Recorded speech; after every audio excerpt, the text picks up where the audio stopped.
এদিকে এবারের আইপিএলে কারা যাচ্ছে প্লে অফে আর কাদের জন্য বেজে যাচ্ছে বিদায়ের ঘণ্টা, চলুন দেখে নেওয়া যাক।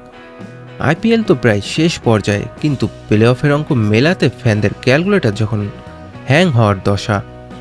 48 ম্যাচের শেষে পয়েন্ট টেবিলে যা অবস্থা, তাতে পাঞ্জাব কিংস তো একদম রাজার হালেই আছে।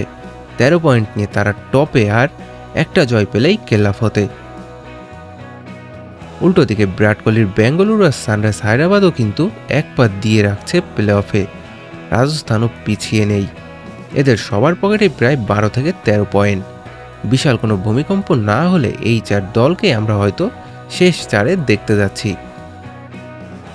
কিন্তু মুম্বাই ইন্ডিয়ান্স আর কেকেআরের অবস্থা এখন সেই ছাত্রদের মতো যারা সারা বছর না পড়ে, কিন্তু এখন পরীক্ষার আগের রাতে এসে মোনাজাত করতেছে। কেকেআরের আজিঙ্ক্য রাহানের এখন সব ম্যাচ জিততে হবে, নাইলে কপালে দুঃখ আছে। আর মুম্বাই, তাদের তো 14 পয়েন্টে পৌঁছাতে অলৌকিক কিছু ঘটা লাগবে। সবচেয়ে বড় ট্র্যাজেডি হলো লখনৌর জন্য। 9 ম্যাচে 4 পয়েন্ট নিয়ে তারা অলরেডি লাগেজ গোছাতে শুরু করেছে। আপনার প্রিয় দল কি প্লে অফের এই দৌড়ে টিকে আছে, নাকি লখনৌর মতো ওরাও প্যাক আপ করে ফেলেছে? কমেন্টে জানান আপনার পছন্দের 4 দল কারা।